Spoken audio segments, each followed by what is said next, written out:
muito, porque eles percebem que muitas coisas fogem à nossa razão, à nossa expectativa. Existe um pensamento dos hindus, mais ou menos um aforismo, que diz assim.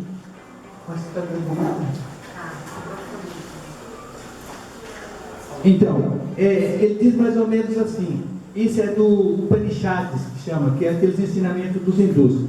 Ele diz assim: é certo que erramos, não existe quem não erra. Segundo, nossos sentidos são imperfeitos. Você jura que é uma coisa, quando você vai ver, não é aquilo. Terceiro, vivemos de ilusão.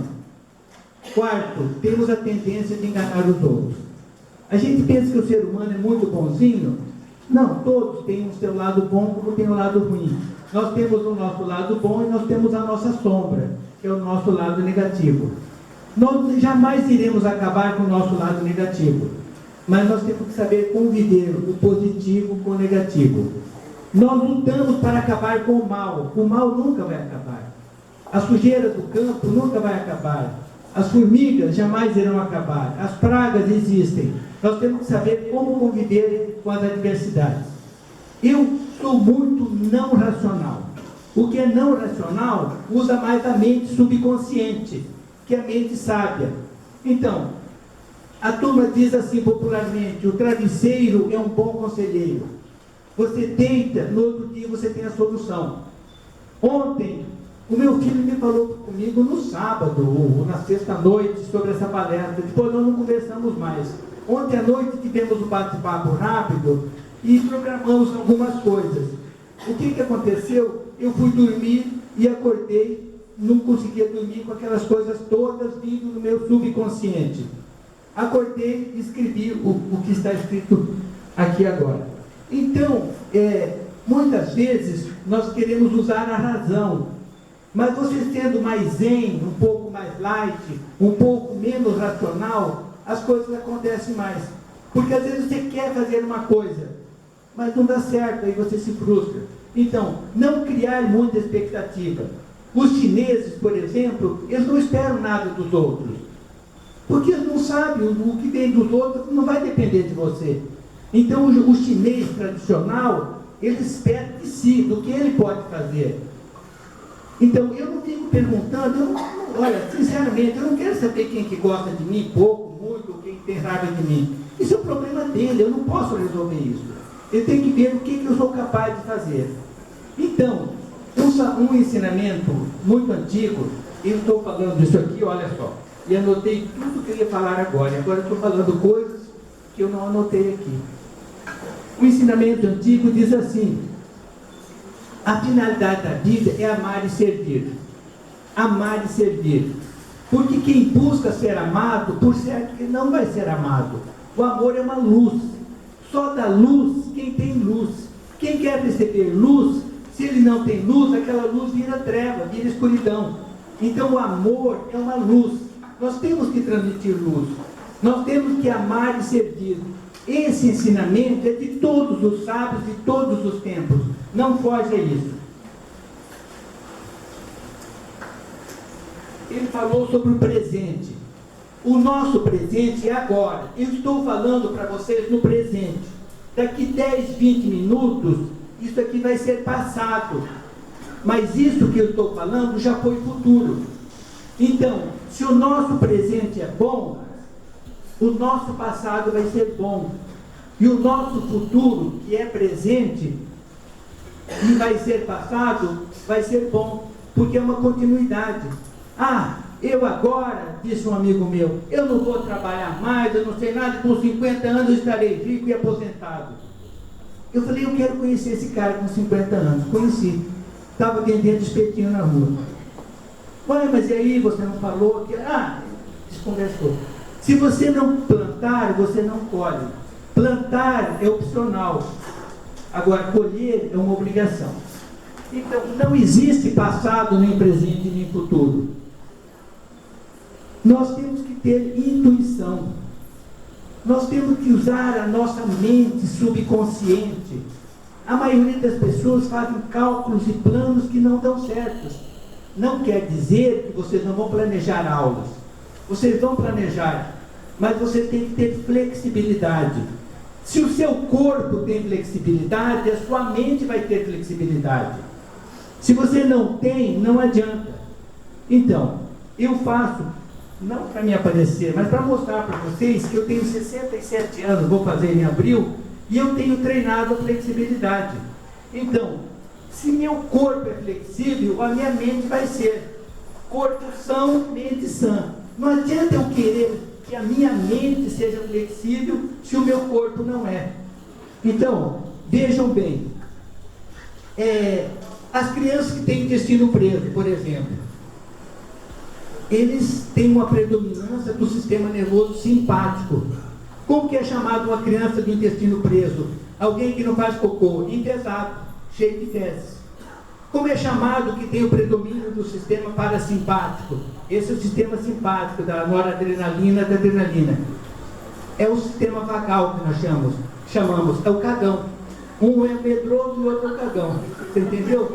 Agora, se o cara é muito empesado, desculpa. O medroso é o cagão. O empesado, ele está com o intestino preso. Ele não faz cocô. Leva no consultório porque ele é muito nervoso, muito agitado. Tem aquele ditado popular: ó, vai cagar primeiro, depois você tem que conversar comigo, você vai melhorar, sabe? Então, a coisa é assim.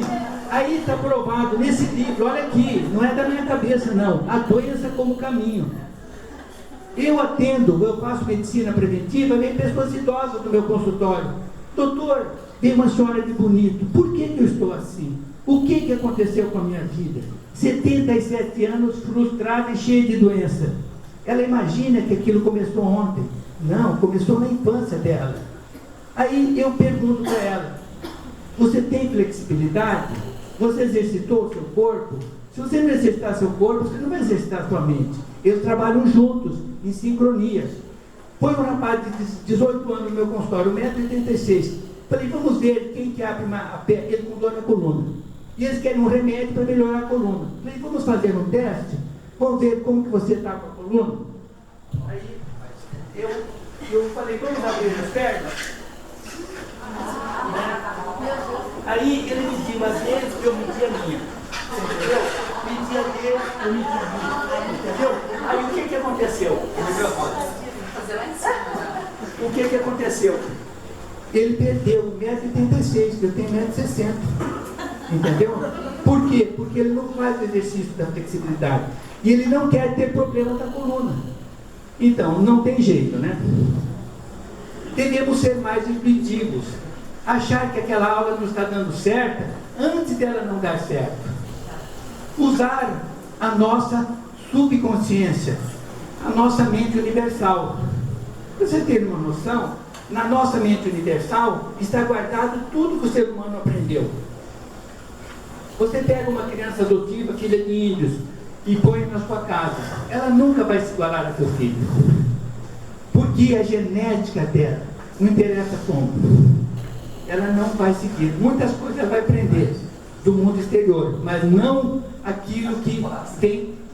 O que ela aprendeu? E ela sabe mais que você. Se você for morar na selva, na floresta, ela vai dar show em você, mesmo sem ter morado na floresta. Ela vai aprender mais fácil, porque isso vem na memória antropológica desses povos.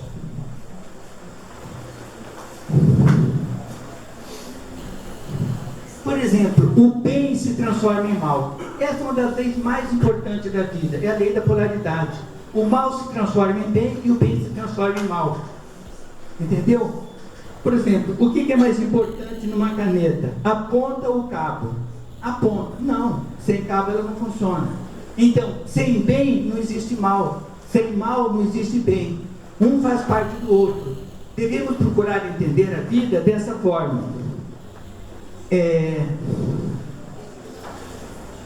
Eu lembro quando eu era criança, todas as histórias que aconteceram foram importantes para mim. Eu nasci muito prematuro. Olha só, eu nasci com menos de 1 quilo. De parto normal, gemelar, domiciliar, feito por curiosa, numa fazenda, 55 quilômetros daqui de Jardim, onde o médico era um médico do quartel que só sabia tratar gonorreia naquele tempo, em Bela Vista. Não entendia de recém-nascido, muito menos de prematuro. Eu sobrevivi a tudo isso. E como eu sobrevivia a tudo isso, meus pais não me deixavam sair, fazer coisas mais arriscadas. Eu ficava em volta da fazenda. Sabe o que eu fazia? Eu era praieiro. Eu tinha que socar arroz naquele tempo, debulhar milho, dar quirera para pinto, catar ovos. Entendeu? Aí eu fiquei pensando, mas por que eu fazia isso? Porque mais tarde eu queria ser médico. E eu não sabia disso. Mas eu queria ser cirurgião. Cirurgião faz uma cirurgia, eu pensava, ganha 5, 10 mil reais, fico famoso logo. Não, mas eu não aprendi a gatinhar. É uma cobra, gente. É uma cobrinha. É cega. Como é que vocês já estão aqui? Ninguém vai saber. Então, eu queria ser cirurgião para ganhar dinheiro mais fácil e para ficar famoso logo. Eu comecei a fazer cirurgia e me deu uma alergia enorme nos braços. Os produtos da asepsia me davam alergia. Falei com o meu professor de dermatologia, falou, você não vai poder ser cirurgião.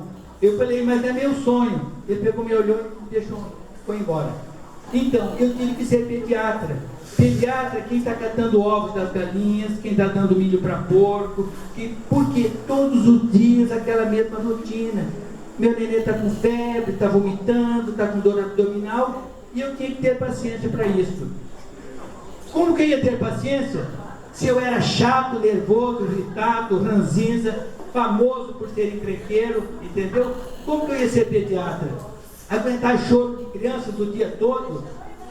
Aí quando nós estávamos fazendo faculdade, um grande homem, eu não sou grande homem, eu sou pequeno, mas que o homem, o ser humano, não deve ter limites de aprendizado, ele deve procurar aprender com todos, inclusive com as crianças. Um grande mestre que eu tive, e tive muitos, era um peão da fazenda, aleijado. Ele tinha uma perna só. Uma jararaca mordeu a perna dele, naquele tempo ele teve que amputar. E ele era capaz do meu pai, capataz da fazenda do meu pai. Aí nós chegamos numa corrutela, onde ele tinha um boliche, um barzinho lá, e fomos comprar algumas coisas para agradá-lo. Aí ele perguntou para o irmão mais velho, o que vai ser? Engenheiro. Ah, papai, engenheiro é bom, você vai ser um bom engenheiro. O Joelson, meu irmão, o que você vai ser? Advogado? Papapá, você dá discurso, você vai ser um bom advogado. E você, o que você vai ser? Eu vou ser médico. Ele era um cara normal, tranquilo, autêntico, genuíno. Ah, não, aí está errado. Você é médico? Ah, e colocou todo o meu defeito à tona. Aquilo foi muito bom para mim. Naquele momento eu senti uma força interior muito grande. Eu tenho que mudar. Eu preciso mudar, porque eu quero ser médico. Resultado, as crianças choram no meu ouvido o dia inteiro e eu não estou bravo. Entendeu? Porque eu aprendi. Aí, nunca pensei em ser professor. Cheguei em Campo Grande, estava faltando professor na universidade, fui contratado. Aí comecei a dar aulas. Aquele ano eu fui homenageado, nome de turma. Sem ser professor ainda, era como professor visitante. E aí foi essa história de ser professor, de ser médico. Eu acho que o cara para ser, o cidadão para ser professor, ele tem que ter vivência, tem que ter prática. Ser professor de medicina só na teoria não dá certo. E eu tinha prática, eu era um pediatra prático. Isso ajudou muito e eu tenho certeza que hoje eu ensino as mães. Minha consulta não é uma consulta de dar receita, é de conversar, de explicar, de trocar ideias. Entendeu? Então, a vida, tudo tem um significado, tudo tem uma razão de ser, razão que a gente desconhece, mas o universo, o ser superior, sabe disso. Quem que é o ser superior, quem que é Deus? Como que uma mente finita, um ser finito, pequeno, vai saber sobre o universo, sobre Deus? Por que uma planta cresce? Ah, e você estuda, lê, você sabe, mas você não sabe tudo. Por que uma árvore que você planta da manga, outra da abacaxi, outra da abóbora, outra da melão, outra da melancia? Ah, o cientista vai estudar. Mas essa conclusão dele serve para hoje. Daqui 50 anos, essa explicação ficou fora de moda já. Então, nós temos que viver, saber que vivemos num mundo que nós não sabemos das coisas. Por que vocês estão aqui hoje? Por que vocês são professores? Professor não dá dinheiro. Professor não ganha quase nada. Mas escuta aqui, O Buda dizia assim: procure encontrar uma profissão que vocês possam amar. Depois disso, nunca mais vai ser preciso trabalhar. Quantos professores se aposentam e continuam dando aula? Ah, não, doutor, isso é o fim do mundo. Quantos médicos aposentam e continuam trabalhando? Eu me aposentei em 2009. Fazem 4 anos que estou trabalhando. Sabe quando que eu vou parar? Nunca. Não nasci com muitos dons. Não sei fazer quase nada porque não engatinhei. Quem não engatinha não tem habilidades. Ensina os seus filhos, seus netos a engatinhar. Faz parte do desenvolvimento neuropsicomotor. Quem não engatinha, pula etapas. E as mães compram andadores. Os andadores ainda vão ser proibidos. Vocês podem ter certeza disso.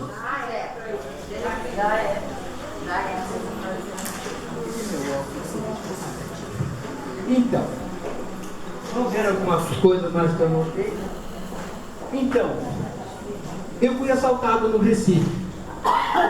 Meu Deus do céu, o que é isso? Quando eu olhei o cara que ajudou nós sermos assaltados, olhei para ele e vi uma escuridão em volta dele.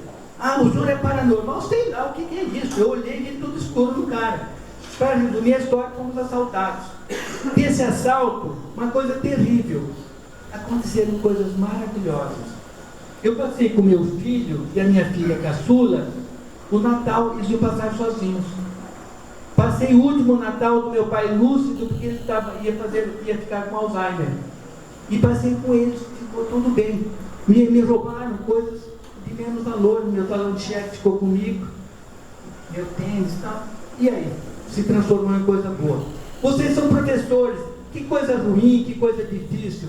Procurem gostar do que vocês estão fazendo.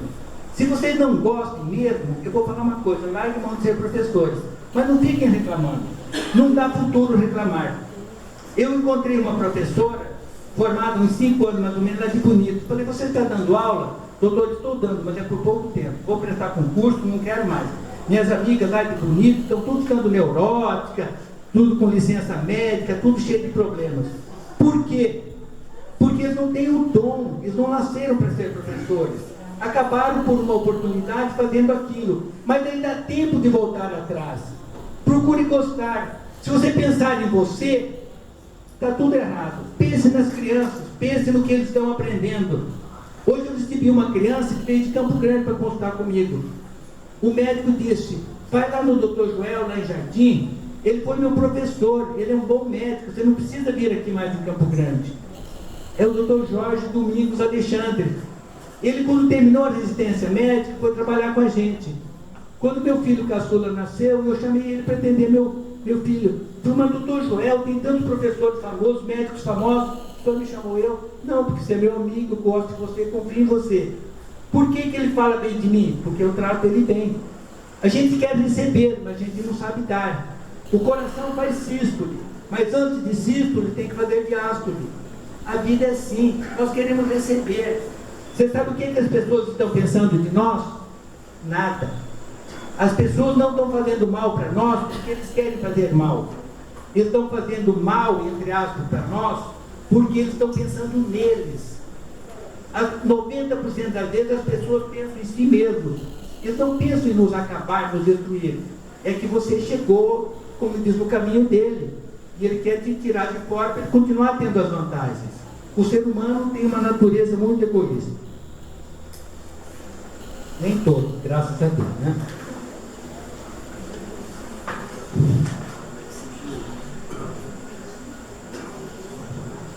Bom, já falei da flexibilidade. A mente é incrível. Na minha idade é muito fácil esquecer as coisas. Esses dias teve uma mensagem no meu celular: doutor Joel, minha filha está assim, não sei o que lá, papapá, o senhor nos abandonou, deixou Campo Grande, minha filha está doente, o que eu vou fazer? Abraço, Selma. Ai, quem que é essa Selma? Quem que é essa Selma? E fiquei com aquilo. Selma, Selma, Selma. No amanhecer de um dia, lá pelas 5 da manhã mais ou menos, uma voz no meu ouvido: 1, 2, 3, 4, 5, 6, 7, 8, 9, 10. Era a menininha dela de 3 para 4 anos me contando que sabia contar inglês. Então, a nossa mente intuitiva A nossa mente sábia é muito importante. Devemos ser mais zen, mais meditativos, mais tranquilos, sabe? Gostar mais da tranquilidade. Aquela música do Almir Sater, né? Já tive pressa, agora eu ando devagar, mais ou menos assim.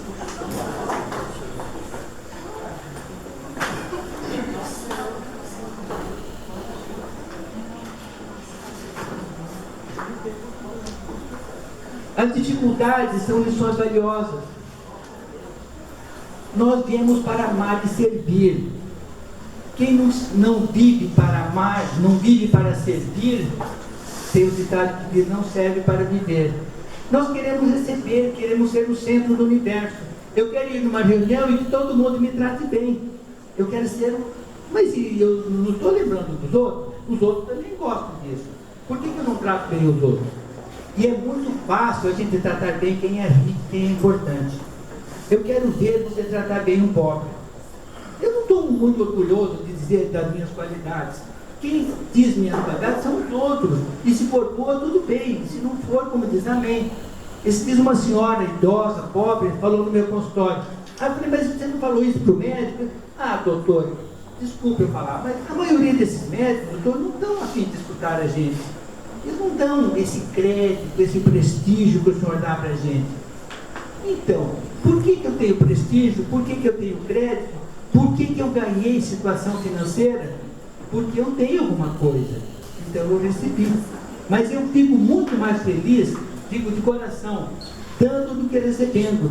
Eu não tenho coragem de pedir a Deus as coisas. Eu tenho tudo que eu quero e muito mais. É bom dar, porque receber é uma consequência natural. Mas se você está esperando receber, você não recebe. Se você não está contando com isso, quando receber acontece. A mente universal, de onde que nós viemos?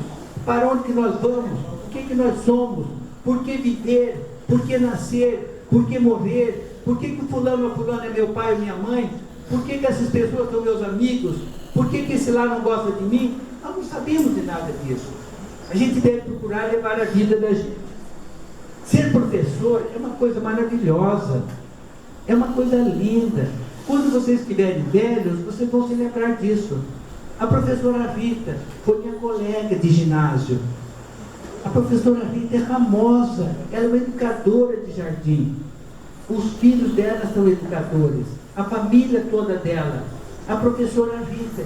Quem que precisa falar mais alguma coisa? Falou a professora Rita. Como diz, Roma fala, Roma locuta, causa finita. Quer dizer, Roma falou, o assunto está encerrado. Professora Rita, acabou o assunto.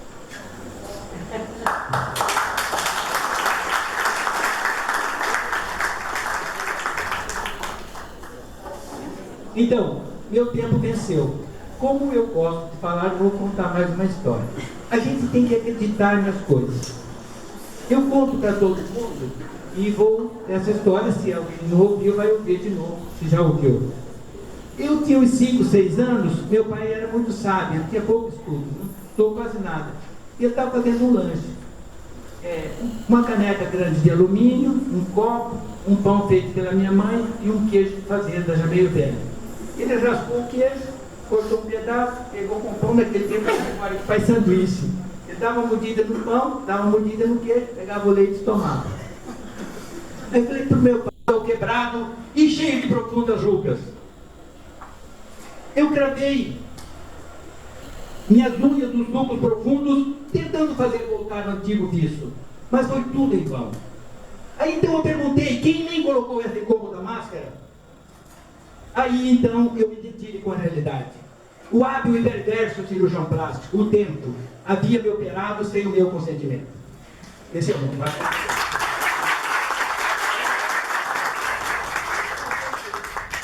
Esse é do Alberto Caieiro, que é do Fernando Pessoa. Meu olhar é nítido como um girassol. Eu tenho o hábito de andar pelas estradas, olhando para a direita e de vez em quando olhando para a esquerda, e de vez em quando olhando para trás. E o que eu vejo a cada momento é aquilo que nunca antes eu tinha visto. E eu sei dar conta disso muito bem. Eu sei ter o quadro essencial que tem uma criança, se ao nascer, preparasse que nascera deveras. Sinto-me nascido a cada momento, para a eterna novidade do mundo. Pensa bem, eu aqui com vocês, nunca pensei que seria essa plateia, esse tipo de gente, de pessoas, de cidadãos, de professoras, que muitos eu conheço há muitos anos. Isso me causa uma alegria muito grande. Esse momento vai ser inesquecível. Eu quis transmitir algumas coisas para vocês, mas cada um captou da sua forma, do seu modo. Eu espero que isso possa ser importante para formar uma longa cadeia, através dos seus alunos, dos seus filhos, dos seus familiares e dos seus netos. Mas não terminou. Eu vou mostrar uma coisa para vocês.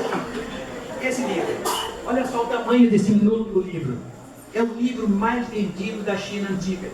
É o Tao Te Ching, que o meu filho falou, do Lao Tse. Em 1986, eu queria comprar esse livro. Cheguei no aeroporto em São Paulo, na La Selva, aquela livraria, e perguntei do livro. Um rapazinho muito bonzinho, tudo é assim quando as coisas vão acontecer aqui na vida. Muito bonzinho, muito educado. Olha, deixa-me olhar. Olhou no computador, aqui diz que tem um livro desse. Procurou, não achei. Eu fiquei parado, bem em frente à livraria, no portal ali. Fiquei ali parado, de repente veio um menino com o livro na mão. Mandei capar, está aqui o livro. Então eu vou ler o último poema dele agora. Finita.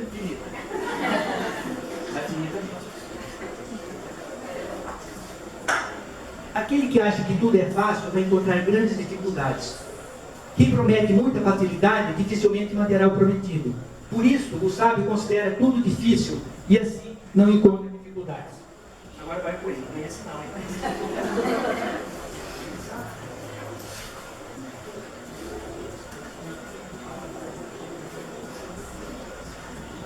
Quando nasce, o homem é delicado e frágil. Quando chega a morte, torna-se rígido e... Árvores e ervas, quando brotam, são flexíveis e macias, mas quando morrem, são duras e secas. Por isso, o rígido e o duro são companheiros da morte, e o frágil e o flexível são companheiros da vida. Um exército muito rígido perderá a batalha. De uma árvore dura e seca será feito lenha. O lugar da rigidez e da dureza é embaixo. O lugar da delicadeza e suavidade é no alto. Muito obrigado, boa noite.